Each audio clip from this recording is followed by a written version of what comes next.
Season की शुरुआत हमारी फीमेल लीड मोनिक से होती है, जो एक पेंटिंग आर्टिस्ट है। वो पेंटिंग कर रही थी जब उसे उसकी दोस्त से कॉल करके आर्ट गैलरी बुलाती है। वहाँ एक वीआईपी क्लाइंट मोनिक की पेंटिंग में इंटरेस्टेड था और मोनिक से मिलना चाहता था। मोनिक अपनी स्पोर्ट्स बाइक पे आर्ट गैलरी जाने के लिए घर से निकलती है। अगले सीन में हमें मेल लीड कार्डिंग दिखाया जाता है, जो एक चोर है। कार्डिंग ने कुछ बच्चों को अडॉप्ट किया हुआ था जो उसी की रिस्पॉन्सिबिलिटी थे। कार्डिंग एक कंटेनर का पीछा करते हुए उसका ताला तोड़ के अंदर चला जाता है, क्योंकि कार्डिंग ने वहाँ से कीमती घड़ियां चुरानी थी ताकि वो उन्हें बेच के अपने अडॉप्टेड बच्चे के ऑपरेशन के लिए पैसे इकट्ठे कर सके। कार्डिंग घड़ियां तो चुरा लेता है, लेकिन उसके पीछे कुछ लोग लग जाते हैं जो उससे घड़ियां वापस लेना चाहते थे। कार्डिंग उनमें से कुछ के साथ फाइट करके गिरा देता है, लेकिन फिर भी कुछ लोग उसके पीछे आ जाते हैं, जिनसे पीछा छुड़वाते हुए वो मोनिक की बाइक के सामने आकर रुक जाता है, जो आर्ट गैलरी जा रही थी। कार्डिंग उसी की बाइक पे उसको पीछे बैठा के अपने पीछे आने वालों से बचने के लिए वहाँ से बाइक निकाल लेता है, लेकिन उसका पीछा करने वाले उस तक पहुँच जाते हैं। ये देख कर कार्डिंग बाइक को जंप करके एक ब्रिज से नीचे रिवर के किनारे ले आता है। मोनिक कार्डिंग को मारती है और उस पर चिल्लाती है कि तुम मुझे मारना चाहते हो या कोई क्रिमिनल हो। ये सुनकर कार्डिंग उसे अपने बैग में से एक वॉच निकाल के देता है, जो कि वो चुरा के लाया था। कार्डिंग अपने बैग से निकाला हुआ टेडी बेयर वापस रखना भूल जाता है, जिसे मोनिक अपने साथ ले जाती है। मोनिक आर्ट गैलरी पहुँच के क्लाइंट से मिलती है, जिसका फेस दूसरी तरफ था। मोनिक उसे देख नहीं सकती थी। मोनिक क्लाइंट से सॉरी कहती क्योंकि वो काफी लेट हो गई थी, लेकिन जैसे ही क्लाइंट मोनिक की तरफ फेस करता है तो वो उसे देख के शॉक हो जाती है, क्योंकि वो कोई और नहीं बल्कि मोनिक की मॉम थी, जिसने मोनिक और उसके डैड को छोड़ दिया था। उसकी मॉम उसे बताती है कि मैंने तुम्हारे बारे में आर्टिकल्स में तुम्हारी काफी तारीफें पढ़ी हैं। वो कहती है कि हमारी कंपनी तुम्हारे साथ काम करना चाहती है। मोनिक उन्हें मना करके वहाँ से जाने लगती है, लेकिन उसकी मॉम उसे कहती है कि मैं अभी भी तुम्हारी मॉम हूँ। मोनिक कहती है कि आपने ये हक तभी खो दिया था जब आपने मुझे और डैड को छोड़ा था। वो कहती है कि डैड को आपसे इतना प्यार था कि हर साल आपकी बर्थडे सेलिब्रेट करते थे और उन्हें मरने तक आपके वापस आने का विश्वास था, लेकिन आप नहीं आई। मॉम उसे बताती है कि मुझे कैंसर है, इसलिए मेरे पास ज्यादा वक्त नहीं। अगर तुम अभी भी मुझे रिजेक्ट करोगी तो वो सब कुछ जिसके लिए मैंने इतनी मेहनत की और अब तुम्हें देना चाहती हूँ वो सब जाया हो जाएगा। मोनिक कहती है कि मुझे आपकी ऐसी किसी भी चीज में कोई इंटरेस्ट नहीं जिसके लिए आपने हमें छोड़ा था। ये कहकर वो वहाँ से चली जाती है। मोनिक आर्ट गैलरी से वापस आके अपनी पेंटिंग कंप्लीट करने लगती है, लेकिन उसे अपने डैड की याद सताने लगती है। यहाँ हमें एक फ्लैशबैक दिखाया जाता है जब मोनिक की मॉम उसके डैड से कह रही थी कि मैं अपने डैड से हेल्प लेना चाहती हूँ, क्योंकि मोनिक के डैड कुछ नहीं करते थे, जिसकी वजह से उन लोगों की जिंदगी काफी मुश्किल थी। मोनिक के डैड मॉम को समझा रहे थे कि तुम्हारे डैड ने तभी तुम्हारी मदद करनी है जब तुम मुझे और मोनिक को छोड़ दोगी। ये सुनकर मॉम कहती है कि मैं अपने डैड से हेल्प लेना चाहती हूँ, और ये मैं अपने लिए नहीं बल्कि अपनी बेटी के लिए करना चाहती हूँ, जो 7 साल की होने के बावजूद अभी तक स्कूल नहीं गई। मोनिक की मॉम उसे जबरदस्ती अपने साथ अपने डैड के घर ले गई थी। मोनिक वहाँ नहीं जाना चाहती थी क्योंकि वो अपने डैड के साथ अपने ही घर पे रहना चाहती थी। प्रेजेंट में हमें दिखाया जाता है कि मोनिक का स्टेप फादर अपनी बेटी और मोनिक का स्टेप ब्रदर को बताता है कि मोनिक की मॉम अपनी सारी प्रॉपर्टी मोनिक को देना चाहती है। वो कहता है कि ये बिजनेस इतने सालों में हमने ग्रो किया और अभी किसी और के हाथ जाए ये मैं बर्दाश्त नहीं कर सकता। ये सुनकर उसका बेटा कहता है कि आप फिक्र ना करें, मैं ऐसा कुछ भी नहीं होने दूंगा। कार्डिंग मोनिक के घर अपना टेडी बेयर वापस लेने आता है, जो वो उसके पास ही भूल गया था। वो टेडी बेयर कार्डिंग ने उस किड को देना था जिसका ऑपरेशन था, और अब वो कार्डिंग से मांग रहा था। कार्डिंग मोनिक उसके घर के बाहर के स्टेज पे खड़ा होकर चुपके देखने की कोशिश करता है, जो पेंटिंग कर रही थी। मोनिक को एहसास होता है कि बाहर से कोई उसे देख रहा है। वो उठ के विंडो से बाहर देखने लगती है, लेकिन तभी उसे उसकी दोस्त की कॉल आ जाती है, जो उससे क्लब बुला रही थी। मोनिक क्लब चली जाती है। उसके जाने के बाद कार्डिंग उसके घर के अंदर जाता है, लेकिन उसे कहीं भी टेडी बेयर नजर नहीं आता, क्योंकि मोनिक वो आर्ट गैलरी में ही छोड़ आई थी। कार्डिंग अब मोनिक के पीछे क्लब जाने का सोचता है। कार्डिंग मोनिक के पीछे क्लब आता है। मोनिक ने वहाँ बहुत ज्यादा ड्रिंक कर ली थी। कार्डिंग उसे बात करने की कोशिश करता है, लेकिन वो नशे में होने के कारण उसे पहचानती ही नहीं और उसे अपने साथ डांस करने का कहती है। कार्डिंग उसे कहता है कि हम पहले मिले थे और मैं तुम्हारे पास एक टेडी बेयर भूल गया था। कार्डिंग उसे कुछ याद न आता देखकर उसके घर ले आता है और उसे छोड़कर वहाँ से जाने लगता है, तो मोनिक उसे नशे में अपने पास रुकने का कहती है। वो वहीं रुक जाता है, लेकिन जब मोनिक की आंख खोलती है तो उसे अपने घर देख उस पे गुस्सा करते हुए पूछते कि तुम यहाँ क्या कर रहे हो, जिस पर कार्डिंग बताता है कि तुमने खुद ही मुझे यहाँ रुकने का कहा था, लेकिन वो नहीं मानती। मोनिक फिर सो जाती है कि तभी उसकी मोबाइल पर उसकी दोस्त की कॉल आती है, जो कार्डिंग पिक करता है। वो उसे कहती है कि मोनिक को मेरा मैसेज दे देना कि वो अपना एक टेडी बेयर आर्ट गैलरी में छोड़ गई थी। ये सुनकर कार्डिंग खुश हो जाता है, क्योंकि वो उसी टेडी बेयर की वजह से तो मोनिक के पीछे आया था। कार्डिंग मोनिक के घर से बाहर आता है तो उसे वहाँ कुछ गुंडे नजर आते हैं, जो स्टान को जलाने आए थे। ये गुंडे उस बॉस के थे जिसके कंटेनर में से कार्डिंग ने घड़ियां चोरी की थी।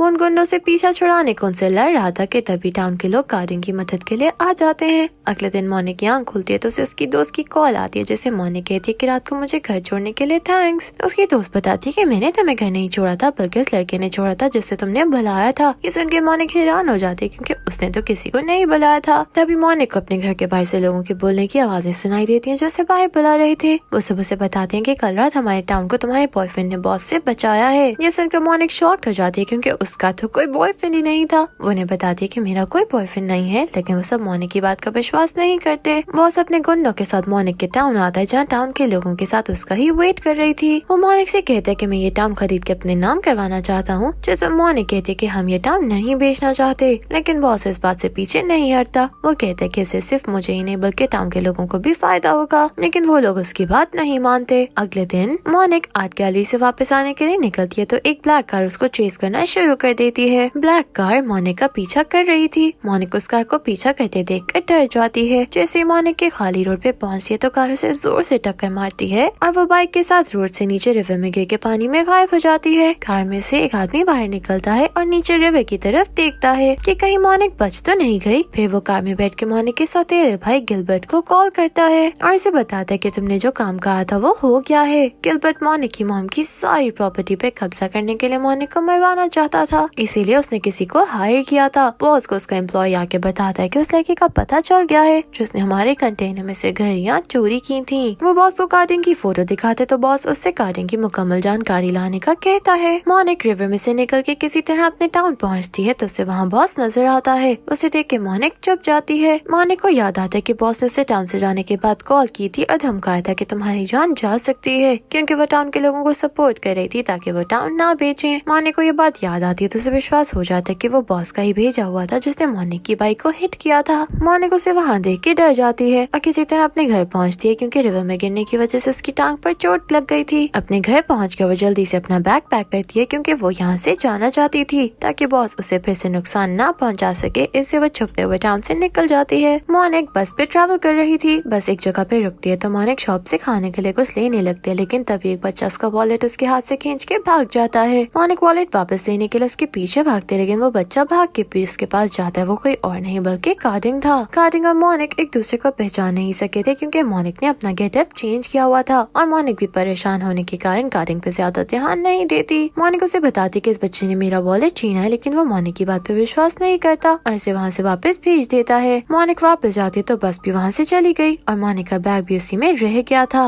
मोनिक वापस कार्डिंग के एरिया में आती है जहाँ एक लड़की को लड़का हरास कर रहा था जो उस एरिया का नहीं था। मोनिक उस लड़की की मदद करती है तो लड़की से थैंक्स कहते हुए उसका नाम पूछती है, जिसमें मोनिक उसे अपना रियल नेम बताने के बजाय कोई और नेम बता देती है। वो लड़की मोनिक से कहती कि मैं रहने के लिए जगह और जॉब ढूंढ रही हूँ। ये सुनकर वो उसे अपने घर ले आती है जो कार्डिंग का ही घर था जहाँ वो अपने बच्चों के साथ रहता था। कार्डिंग मोनिक को वहाँ देखता है तो उस लड़की को जो कार्डिंग की भतीजी थी वो उससे डांटता है कि ये तुम किससे घर ले आई हो, जिस पर वो बताती कि इसने मेरी जान बचाई है और ये घायल भी है। लेकिन कार्डिंग उसे घर रखने के लिए तैयार नहीं था क्योंकि उसे मोनिक स्कैम लग रही थी। मोनिक उसकी बातें सुनने के बाद वहाँ से चली जाती है, लेकिन टांग पर लगी चोट की वजह से वो ज्यादा नहीं चल पाती और गिर जाती है। ये देख के वो लड़की उसके पास आती है। कार्डिंग भी वहाँ आ जाता है और उसे उठने में मदद करता है और अपने साथ घर ले जाता है। वो मोनिक को तब तक अपने घर रहने की इजाजत दे देता है, सिर्फ तब तक जब तक उसके घाव ठीक नहीं हो जाता। कार्डिंग मोनिक को सोने के लिए जगह दिखाता है। तभी मोनिक उसकी तरफ और से देखती है तो उसे याद आ जाता है कि ये तो वही लड़का है जिसने उसकी बाइक पे उसके साथ राइड की थी। मोनिक सोने लगती है, लेकिन तभी वहाँ कार्डिंग के अडॉप्टेड बच्चे आ जाते हैं जो उससे बातें करने लगते हैं। मोनिक से उसकी फैमिली के बारे में पूछते हैं। यही हमें एक फ्लैशबैक दिखाया जाता है जिसमें मोनिक अपनी मॉम के साथ अपने ग्रैंडफादर के घर रह रही थी। वो अपनी मॉम से डैड के पास वापस जाने की बात करती है, लेकिन उसकी मॉम नहीं मानती। अगले दिन मोनिक अपनी मॉम को बताए बिना वहाँ से भाग गई थी। उसकी मॉम को जब पता चलता है कि मोनिक घर पे नहीं है तो वो मोनिक के डैड के पास आती है, लेकिन मोनिक वहाँ नहीं थी। मोनिक वहाँ आ तो गई थी लेकिन छुप कर अपनी मॉम को डैड से लड़ते देख रही थी। प्रेजेंट में मोनिक अपने मोबाइल फोन को ऑन करती है तो उसे अपनी दोस्त के मैसेजेस मिलते हैं जो मोनिक के लिए काफी परेशान थी क्योंकि मोनिक अचानक से किसी को बताए बगैर गायब हो गई थी। मोनिक उसे कॉल करके बताती है कि मुझे बॉस की वजह से छुपना पड़ा क्योंकि वो मुझे मारना चाहता है।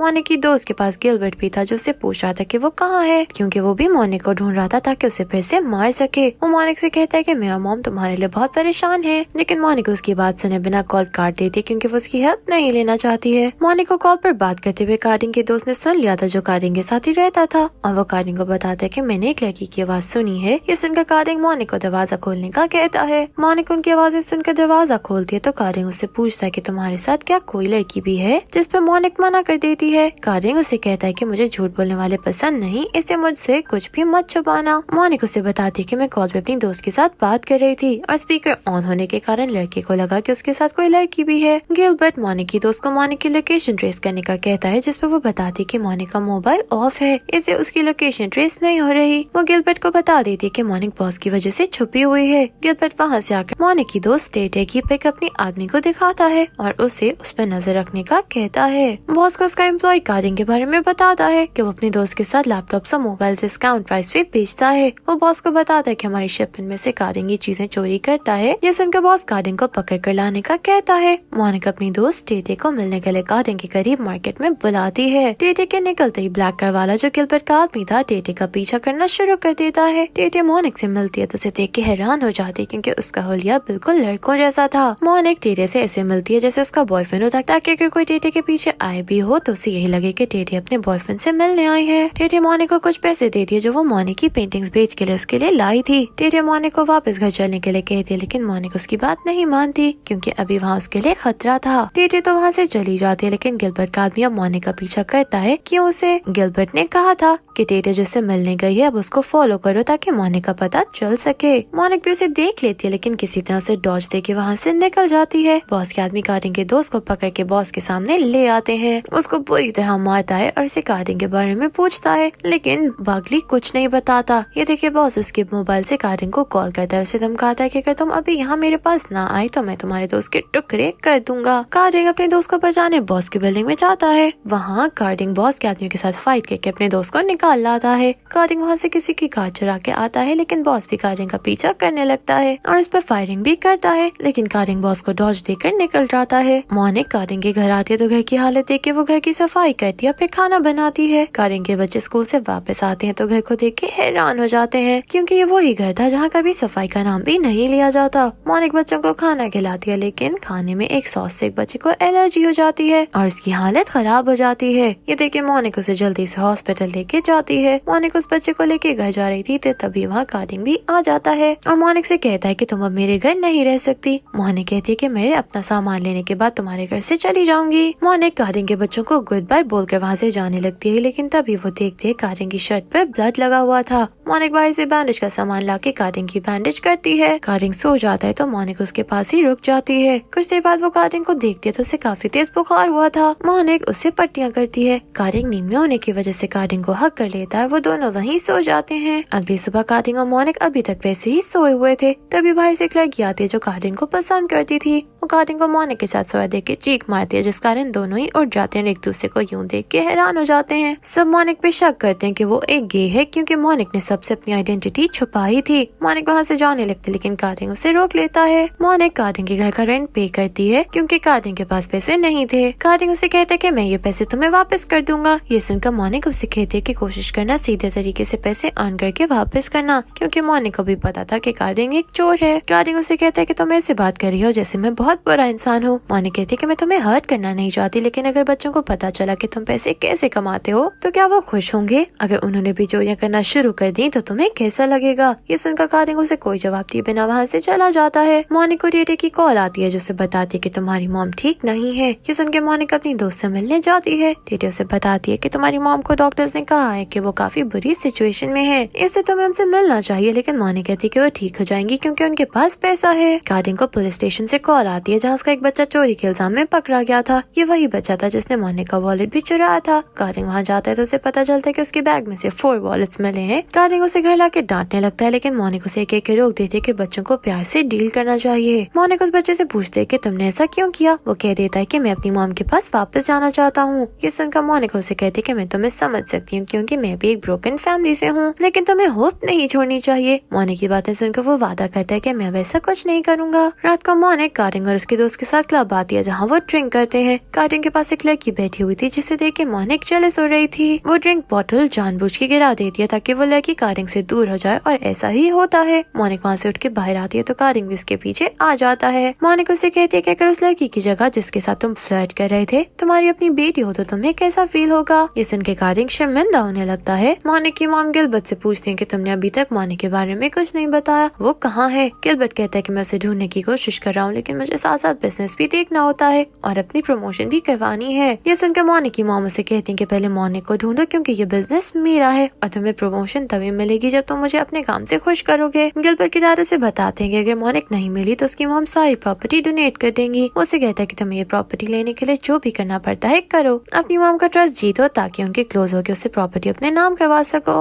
मोनिक कारिंग के घर की वॉल पे पेंटिंग कर रही थी जो देख के वो लड़की जो कारिंग को पसंद करती थी मोनिक से अपना फेस ड्रॉ करने का कहती है। मोनिक उसका फेस ड्रॉ करने लगती है लेकिन वो शोर करने लगती है। उसका शोर सुन के कारिंग वहाँ आता है तो उसे बताती है कि मोनिक उसे हरास कर रहा है। कारिंग उसे वहाँ से ले जाता है और उसे कहता है कि दिनों को मैं अच्छे से जानता हूँ, वो ऐसा नहीं कर सकता और उसे वहाँ से भेज देता है। यहाँ आपको बताते चलें कि मोनिक ने अपना गेटअप बदलने के साथ नाम भी गलत बताया था ताकि सब लोग उसे लड़का ही समझे। कारिंग का दोस्त उसे कहता है कि मोनिक गे है लेकिन कारिंग उसकी बात नहीं सुनता। वो कारिंग को विश्वास दिलाने के लिए उसे कहता है कि हम मोनिक के साथ बास्केटबॉल खेलेंगे क्योंकि गे बास्केटबॉल नहीं खेल सकते। कारिंग का दोस्त मोनिक के साथ बास्केटबॉल खेलता है लेकिन उसका हराने में कामयाब नहीं होता। मोनिक कारिंग के साथ बास्केटबॉल खेलते हुए उसके ऊपर गिर जाती है और कारिंग उसे हक कर लेता है। कारिंग मोनिक को अपने भाई के बारे में बताता है जिसका मर्डर हो गया था। वो बताता है कि मेरा भाई जिसके साथ काम करता था उसने धोखे से मेरे भाई का मर्डर करवाया और अब मैं उससे अपने भाई का बदला लिए बगैर सुकून से नहीं बैठूंगी। कारिंग मोनिक के लिए अपने कुछ कपड़े लेके आता है। वो उसे अपनी एक शर्ट दिखाता है जो वो बास्केटबॉल खेलते हुए पहनता था, जिसपे कारिंग का पूरा नाम देख के मोनिक को याद आता है कि जब वो छोटी थी तब बास्केटबॉल सीखने के लिए एक स्कूल में गई थी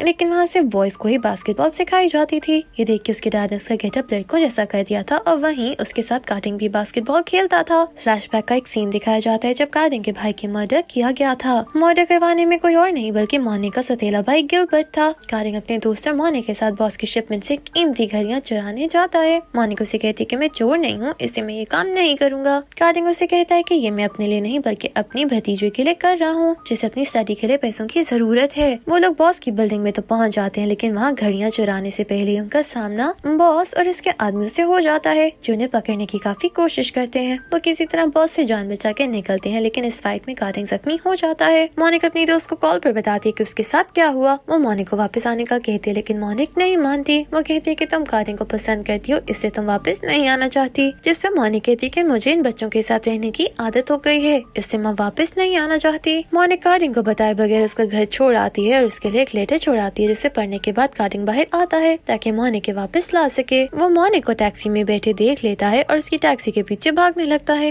वो ठीक से चल नहीं पा रहा था क्योंकि उसकी टांग पे चोट लगी हुई थी। मोनिक कारिंग को अपनी कार के पीछे आता देखते तो टैक्सी रुकवा के उसके पास जाती है। वो मोनिक से कहता है कि मैं सारे गलत काम छोड़ दूंगा लेकिन तुम हमें छोड़कर मत जाओ। तभी वहाँ बॉस अपने आदमियों के साथ आ जाता है जिसे देख के वो दोनों वहाँ से भाग जाते हैं। कारिंग मोनिक को बताता है कि मैं जॉब के लिए अप्लाई कर रहा हूँ, इससे मोनिक उसे जॉब इंटरव्यू की तैयारी करवाती है। तभी वहाँ वो लड़की आ जाती है जो कारिंग के लिए कुछ बना के लाई थी। मोनिक उसे जेलस होकर वहाँ से चली जाती है। अपनी दोस्त को कॉल करके उस डिश की रेसिपी पूछती क्योंकि वो कारिंग की फेवरेट डिश थी। मोनिक की दोस्त उसकी बातें सुनकर उस पर हंसती है कि तुम्हें कारिंग से प्यार हो गया है। मोनिक कारिंग को अपनी आइडेंटिटी बताने के लिए एक प्लाजा में बुलाती है। उसी प्लाजा में बॉस अपने आदमियों के साथ कारिंग को ढूंढने आया था। कारिंग का दोस्त बॉस को वहाँ देख लेता है, कारिंग को बताता है तो जल्दी से मोनिक को बचाने के लिए प्लाजा में पहुँचता है जहाँ बॉस मोनिक पे फाइट करने ही वाला था लेकिन कारिंग उसको धक्का दे के गिरा देता है। वो बॉस के साथ फाइट करके मोनिक को लेके वहाँ से भाग आता है लेकिन बॉस फिर से उनके पीछे पीछे आ जाता है। कारिंग को डायनो पे शक होता है क्योंकि उसका फेस मोनिक से मिलता था। वो उस लड़की को कॉल करता है जो उसे पसंद करती थी। उसे कहता है कि तुमने डायनो के सामने मेरे साथ फ्लर्ट करना है। कारिंग देखना चाहता था कि डायनो ये सब देख के क्या करता है। वो लड़की कारिंग के घर आके कारिंग के साथ फ्लर्ट करने लगती है तो मोनिक जेलस हो जाती है। वो कारिंग को अपने साथ होटल ले जा रही थी। ये देख के मोनिक उसे रोकने को नाटक करती है कि मेरे स्टमक में पेन है। कारिंग उस लड़की के साथ चला जाता है और उसके जाने के बाद वहाँ बॉस आता है जो वहाँ के लोगों से कारिंग का पूछ रहा था।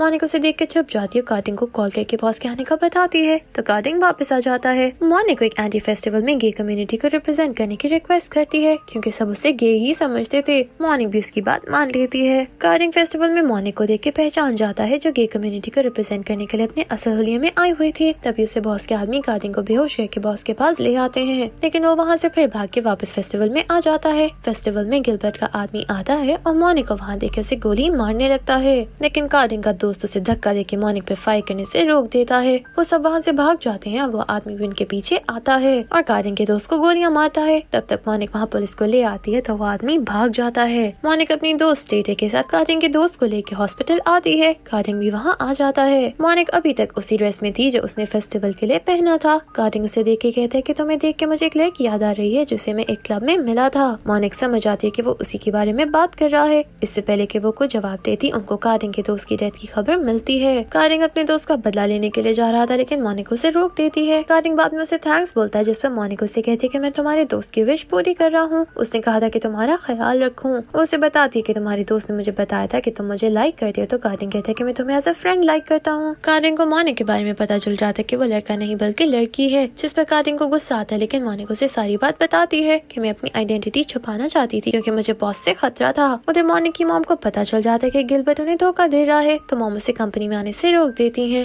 गिलबर्ट मॉम को क्लियर करने की पूरी कोशिश करता है लेकिन मोनिका की मॉम उसका विश्वास नहीं करती। मोनिका कारिंग का घर छोड़ के जा रही थी जिस पर कारिंग उसे बाद में सुनाता है कि मैंने तो तुम्हें घर छोड़ के जाने का नहीं कहा लेकिन तुम मिसअंडरस्टैंडिंग की वजह से खुद ही जा रही हो। ये सुन के वो खुश हो जाती है क्योंकि कारिंग ने फिर से उसे अपने घर रहने की इजाजत दे दी थी। मोनिका कारिंग के कहने पे पुलिस ऑफिसर को कॉल करती है जो पहले से मोनिका को जानता था क्योंकि मोनिका की मॉम ने उसे मोनिका को ढूंढने के लिए हेल्प मांगी थी। वो मोनिका पुलिस स्टेशन बुलाता है। मोनिका कारिंग पुलिस स्टेशन जा रहे थे जब गिलबर्ट के आदमी उन पर फायरिंग करता है। वो दोनों से बच के निकल आते हैं। घर आकर कारिंग एक कार में मोनिका और अपने कारिंग के अडॉप्टेड बच्चों को साथ लेके वहाँ से निकल आता है। मोनिका कारिंग के साथ बच्चों के अपनी टीचर के घर ले आती है। मोनिका की टीचर कारिंग को मोनिका की बनाई की हुई एक पेंटिंग दिखाती है जिसमें मोनिका ने अपनी मॉम का फेस ड्रॉ किया था। वो कारिंग को मोनिका की मॉम के बारे में बताती है कि वो मोनिका और उसकी डैड को छोड़ गई थी, इसी कारण मोनिका अपनी मॉम से नाराज है। मोनिका और कारिंग एक साथ ड्रिंक कर रहे थे। कारिंग मोनिका से उस नाइट के बारे में पूछता है जब वो मोनिका के पीछे क्लब गया था लेकिन मोनिका उस रात नशे में थी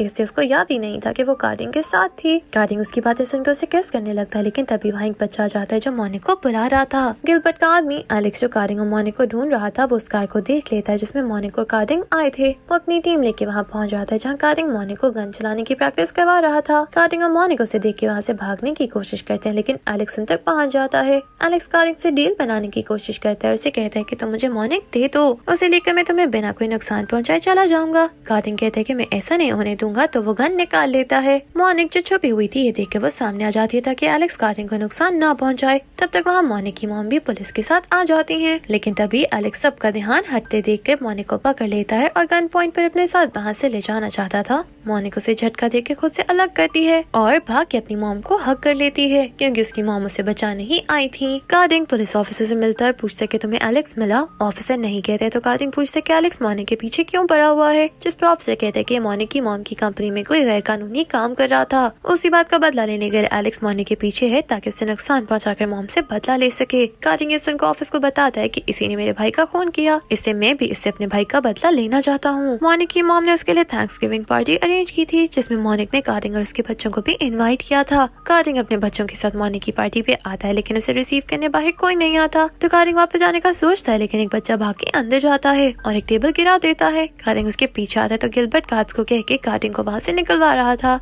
कि तभी मोनिका उसे अपना बॉयफ्रेंड बता के गिलबर्ट को चुप करवा देती है। मोनिका की मॉम कारिंग को बातें सुनाती है कि तुम्हारी वजह से आज मोनिका को सबके सामने शर्मिंदगी हुई। मोनिका अपनी मॉम को रोकने की कोशिश करती है लेकिन वो नहीं सुनती। कारिंग कहता है कि आप मुझे दोबारा यहाँ नहीं देखेंगी और वहाँ से चला जाता है। गिलबर्ट बॉस तक की बात पहुंचाता है कि कारिंग उसके घर पर है क्योंकि बॉस कारिंग को ढूंढ रहा था और गिलबर्ट भी कारिंग से पीछा छुड़वाना चाहता था। मोनिका कारिंग को जाते देखकर उसके पीछे आती है और मॉम की तरफ से सॉरी कहते लेकिन कारिंग कहते कि वो ठीक कह रही थी, मैं एक चोर हूँ और ये तुम्हारे लिए शर्मिंदगी की बात है। मोनिका कहते कि मेरे लिए तुम इम्पोर्टेंट हो। तभी वहाँ बॉस और उसके गुंडे आ जाते हैं। वो मोनिका को कारिंग पर फायरिंग करने लगते हैं तो गिलबर्ट मोनिका को कारिंग के साथ देख के मोनिका को बचाने की कोशिश करता है और कामयाब भी हो जाता है लेकिन उसे बाजू पे गोली लग जाती है। तब तक पुलिस भी वहाँ पहुँच गई थी लेकिन बॉस वहाँ से भाग गया था और मोनिका गिलबर्ट को लेके हॉस्पिटल जाती है। दूसरी तरफ कारिंग पुलिस ऑफिसर को बताता है कि बॉस मोनिका को मारना चाहता है क्योंकि वो टाउन के लोगों को सपोर्ट कर रही थी। कारिंग बॉस को पकड़ने में पुलिस की हेल्प करने का कहता है ताकि वो बार बार मोनिका को तंग ना करे।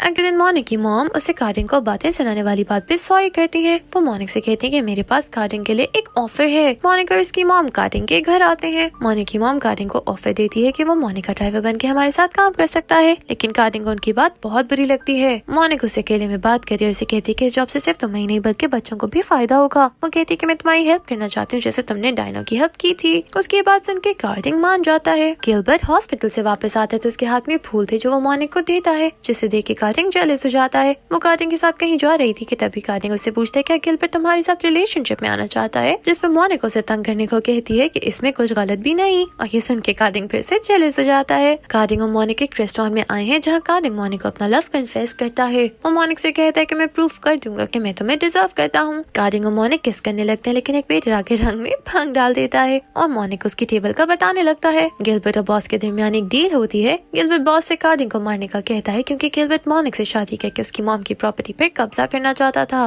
कार्डिंग पुलिस ऑफिसर को बॉस के बारे में जानकारी देता है कि वो कैसे इलीगल काम करता है। पुलिस ऑफिसर कार्डिंग को एक डिवाइस देता है, उसे कहता है कि अब बॉस तुम पर अटैक करे तो इस डिवाइस को ऑन कर देना, इससे हमें पता चल जाएगा और हम बॉस को पकड़ लेंगे। मोनिक की मॉम गिलबर्ट से कहती है कि कार्डिंग को मोनिक की लाइफ से निकालने में मेरी हेल्प करो, क्योंकि कार्डिंग की वजह से मोनिक मेरे साथ भी ठीक से बात नहीं करती। गिलबर्ट जो पहले कार्डिंग को पसंद नहीं करता था, उसके लिए अब और भी आसान हो गया था कि वो कार्डिंग को मोनिक से दूर कर सके। गिलबर्ट बॉस को बताता है कि कार्डिंग जब मोनिक को घर छोड़ के वापस जाता है उस वक्त तुम उस पर अटैक कर सकते हो। कार्डिंग रात को मोनिक के घर से निकल रहा था जब उस पर बॉस की गुंडे अटैक करते हैं और उसे अपने साथ बॉस के पास ले जा रहे थे। कार्डिंग उस डिवाइस को ऑन कर देता है जो पुलिस ऑफिसर ने दी थी, जिससे ऑफिसर को कॉशन मिल जाता है। वो तुरंत अपनी टीम के साथ कार्डिंग की डिवाइस की लोकेशन को फॉलो करते हुए बॉस तक पहुंच जाते हैं। पुलिस बॉस को लेके जा रही थी कि तभी कार्डिंग बॉस से मोनिक के बारे में बात करता है कि तुमने उसे मारने की कोशिश की थी। बॉस उसकी बात सुन के हंसने लगता है और इसे कहता है कि तुम्हें सारी स्टोरी का पता ही नहीं और तुम्हें अभी बहुत कुछ सीखने की जरूरत है। ये तो हम भी जानते हैं कि मोनिक को बॉस नहीं बल्कि गिलबर्ट मारना चाहता था। कार्डिंग अपने घर आते तो मोनिक भी उसके घर पर उसका वेट कर रही थी। वो कार्डिंग को घायल देख के परेशान हो जाती है। वो मोनिक को बताता है कि बॉस ने उस पर अटैक किया, लेकिन पुलिस वहाँ आ गई थी।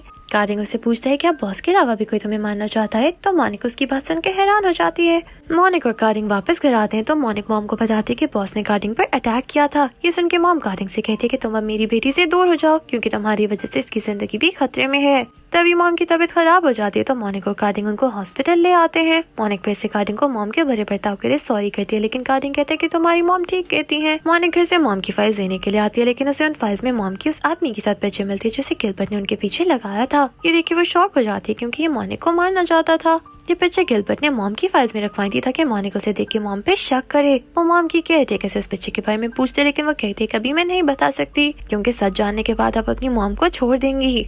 गिलबर्ट का आदमी एलेक्स कार्डिंग के भाई की कब्र पे जाता है जहाँ उसकी बेटी भी आती है जो कार्डिंग के साथ ही रहती थी। वो उसे अपना नाम बताता है जिसे सुन के वो वहाँ से भाग जाती है, लेकिन एलेक्स उसे पकड़ लेता है और अपने साथ ले जाता है। कार्डिंग को पता चलता है तो वो एलेक्स के पीछे ही आ जाता है। एलेक्स कार्डिंग को बताता है कि मैं मोनिक को तुम्हारे भाई की मर्डर का बदला लेने के लिए मारना चाहता था क्योंकि तुम्हारा भाई मेरा भी दोस्त था। कार्डिंग उसकी बात सुन के हैरान होता है तो एलेक्स उसे बताता है कि मोनिक की मॉम ने तुम्हारे भाई का मर्डर करवाया था। ये सब झूठ था क्योंकि एलेक्स ये सिर्फ गिलबर्ट के कहने पे कर रहा था। कार्डिंग उसकी बात का यकीन नहीं करता। तब तक वहाँ पुलिस भी आ जाती है जिसे कार्डिंग ने एलेक्स के पास आने से पहले कॉल की थी। एलेक्स पुलिस की फायरिंग से मर जाता है। मोनिक गिलबर्ट को मॉम और एलेक्स के पिक्चर के बारे में पूछती है तो वो उसे झूठ बोलता है कि कार्डिंग के भाई का मर्डर तुम्हारी मॉम के कहने पे एलेक्स ने किया था, जो सुन के मोनिक शॉक हो जाती है। गिलबर्ट उसे कहता है कि तुम्हारी मॉम कार्डिंग को भी इससे लाइक नहीं करती क्योंकि उन्होंने उसके भाई का मर्डर करवाया था। कार्डिंग पुलिस ऑफिसर को बताता है कि एलेक्स ने मरने से पहले कन्फेस किया था कि मेरे भाई का मर्डर मोनिक की मॉम ने करवाया था, लेकिन वो ऑफिसर इस बात का यकीन नहीं करता। कार्डिंग मोनिक के पास जाता है। मोनिक से कहते हैं कि मैं तुम्हारी मॉम से एलेक्स के बारे में बात करना चाहता हूँ क्योंकि एलेक्स ने बताया कि तुम्हारी मॉम ने मेरे भाई का मर्डर करवाया है। कार्डिंग कहता है कि मैं उनसे पूछना चाहता हूँ कि उन्होंने ऐसा क्यों किया। मोनिक उसे कहती है कि मॉम हॉस्पिटल में है, वो ठीक हो जाए तब हम उनसे बात कर लेंगे। मोनिक की मॉम हॉस्पिटल से घर आती है तो मोनिक उनसे पूछती है कि कार्डिंग के भाई का मर्डर आपने करवाया था। उसकी मॉम ये सुन के हैरान हो जाती है। मोनिक उन्हें बताती है कि एलेक्स ने मरने से पहले बताया था कि आपने उसके मर्डर का ऑर्डर दिया था। वो उनको एलेक्स के साथ उनकी पिक्चर दिखाती है। ये देखिए वो कहते हैं कि मेरे साथ बहुत लोग पिक्चर्स लेते थे, ये एक नॉर्मल बात है, लेकिन मैंने ये मर्डर नहीं करवाया। उनकी बात सुनकर भी मोनिक को उनका विश्वास नहीं होता। कार्डिंग मोनिक से कहता है कि तुमने मुझे नहीं बताया कि तुम्हारी मॉम ने मेरे भाई का मर्डर करवाया था क्योंकि वो तुम्हारी मॉम है। उसे कहता है कि तुम तो हमेशा सच बोलती थी तो अब क्यों नहीं बोल पा रही। मोनिक उसे कहती है कि मैं इन्वेस्टिगेशन के बाद तुम्हें बताना चाहती थी कि मुझे इस बात पे विश्वास नहीं। कार्डिंग कहता है कि मैं खुद तुम्हारी मॉम से सुनना चाहता हूँ कि उन्होंने ये मर्डर नहीं करवाया था। मोनिक कार्डिंग को लेकर अपने घर आती है। कार्डिंग उसकी मॉम से कहता है कि आपकी कंपनी इलीगल एक्टिविटीज में इन्वॉल्व थी जिससे मेरा भाई रिपोर्ट करने वाला था, लेकिन आपने उसका मर्डर करवा दिया। मोनिक की मॉम कहती है कि मैं इन्वेस्टिगेशन फेस करने के लिए तैयार हूँ क्योंकि मैंने उसका मर्डर करवाया ही नहीं तो मुझे कोई डर भी नहीं। कार्डिंग मोनिक को एक रिंग देता है जिसे देख के मोनिक खुश होने के बजाय रोने लगती है और कार्डिंग से पूछती है क्या तुम मेरे साथ ब्रेकअप कर रहे हो। वो मोनिक से कहता है कि मैं तुम्हें तुम्हारी फैमिली के खिलाफ नहीं करना चाहता। लेकिन मैं तुमसे बहुत प्यार करता हूँ। कार्टिंग मॉनिक को रिंग देता है और उसके फोरहेड पे किस करके वहाँ से चला जाता है। गिलबर्ट मॉनिक की मॉम से कहता है कि जब तक इन्वेस्टिगेशन खत्म नहीं होती तब तक आप अपनी प्रॉपर्टी किसी और के नाम ट्रांसफर कर दें, जिसे मॉनिक या डैड के नाम पे, और ये सुनकर मॉम उसे पेपर्स तैयार करवाने का कहती है। गिलबर्ट मॉनिक के पास अपना मोबाइल भूल जाता है। गिलबर्ट के मोबाइल पे एलेक्स के नंबर से कॉल आती है तो मॉनिक मॉम के कहने पे वो कॉल पिक कर लेती है। दूसरी तरफ कार्टिंग था जो पुलिस ऑफिसर के पास था और उन्हें एलेक्स की कुछ चीजें मिल गई थी, इसलिए उन्होंने एलेक्स के नंबर से उस नंबर पे कॉल की जिस नंबर पे एलेक्स ने बॉस लिखा हुआ था। कार्टिंग मॉनिक की आवाज सुन के हैरान होता है तो वो बताती है कि ये गिलबर्ट का मोबाइल है। कार्टिंग समझ आता है कि सारी गेम गिलबर्ट की है और उसी ने उसके भाई का मर्डर करवाया है। पुलिस ऑफिसर भी उनकी बातें सुन रहा था। वो मॉनिक की मॉम से मिलने के लिए कहता है क्योंकि उन्हें गिलबर्ट के खिलाफ सबूत इकट्ठे करने थे। मॉनिक, मॉम और कार्टिंग पुलिस ऑफिसर से मिलने के लिए बाहर जा रहे थे लेकिन गिलबर्ट उन्हें रोक लेता है। वो मॉम के हाथ में अपना मोबाइल देख लेता है तो मॉनिक उसे कहती है कि जो कुछ भी हो उस सब में तुम्हारा हाथ था। कार्टिंग के भाई का मर्डर तुमने करवाया था। ये सब सुन के गिलबर्ट कान निकाल लेता है, कहता है कि मेरे पास अब कोई चॉइस नहीं। गिलबर्ट मॉनिक की मॉम की केयरटेकर को अपने साथ मिलाकर मॉनिक का मॉम को अपने साथ ले जाता है। कार्टिंग और पुलिस ऑफिसर मॉनिक के घर पहुंचते हैं तो उन्हें पता चलता है कि गिलबर्ट उन्हें गन पॉइंट पर अपने साथ ले गया है। बॉस भी जेल से बाहर निकलने में कामयाब हो जाता है। बॉस जी के गुंडे कार्टिंग के घर से उसके बच्चों को किडनैप करके ले जाते हैं। गिलबर्ट मॉनिक और मॉम को वहीं ले जाता है जहाँ बॉस के गुंडों ने कार्टिंग के बच्चों को रखा हुआ था। गिलबर्ट कार्टिंग को कॉल करके कहता है कि मेरे पास तुम्हारे बच्चे हैं, अगर तुम उन्हें वापस देना चाहते हो तो पुलिस से हेल्प मत लेना और जैसा मैं कहूँ वैसा करो। कार्टिंग उस बिल्डिंग में आता है जहाँ मॉनिक उसकी मॉम और बच्चों को किडनैप करके रखा गया था। कार्टिंग को पता चलता है कि मॉनिक को गिलबर्ट वहाँ से भी ले गया था। मॉनिक गिलबर्ट को हिट करके वहाँ से भाग आती है। कार्टिंग बॉस के साथ फाइट कर रहा था। मॉनिक वहाँ आती है तो कार्टिंग नीचे लटका हुआ था जिसको मॉनिक अपना हाथी के ऊपर लाने की कोशिश कर रही थी। तब तक गिलबर्ट भी वहाँ पहुँच जाता है और मॉनिक को मारता है, लेकिन तभी मॉनिक की मॉम आती है जो गिलबर्ट को मॉनिक से दूर रखने की कोशिश करती है। गिलबर्ट के हाथ में गन थी जिससे फायर हो जाता है। गोली सीधी मॉम को लगता है। मॉम वहीं पे मर जाती है। तब तक कार्टिंग भी ऊपर आ जाता है और गिलबर्ट से फाइट करके उसे गिरा देता है। कार्टिंग उस पर फाइट करने लगता है लेकिन उसी वक्त पुलिस वहाँ आ जाती है और कार्टिंग को ऐसा करने से रोक देती है। वो गिलबर्ट को अपने साथ ले जाते हैं। एक साल बाद का सीन दिखाया जाता है जब मॉनिक की दोस्तों से बताती है कि उसकी मॉम के लॉयर ने वीडियो मैसेज दिया है। उन्होंने बच्चों के लिए स्कॉलरशिप फंड अनाउंस किया था और अपने घर का एक पोर्शन भी इसके लिए डोनेट कर दिया था। मॉम ने मॉनिक के लिए किया था। मॉनिक ने भी अपनी मॉम के मिशन को आगे बढ़ाते हुए बच्चों को अपने घर पर पेंटिंग सिखाती थी। यहीं उसके पास कार्टिंग के अडॉप्टेड बच्चे भी आते थे जिनके साथ मॉनिक काफी खुश थी। कार्टिंग और मॉनिक की जिंदगी में सब ठीक होने के बाद कार्टिंग उसे प्रपोज करता है और पूछता है क्या तुम मुझसे शादी करोगी, जिससे उनके मॉनिक खुश होकर हाँ कहती है और दोनों हग कर लेते हैं। अगले सीन में मॉनिक और कार्टिंग की शादी हो जाती है और इस हैप्पी एंडिंग के साथ ही हमारा सीजन एंड हो जाता है। Thank you for watching.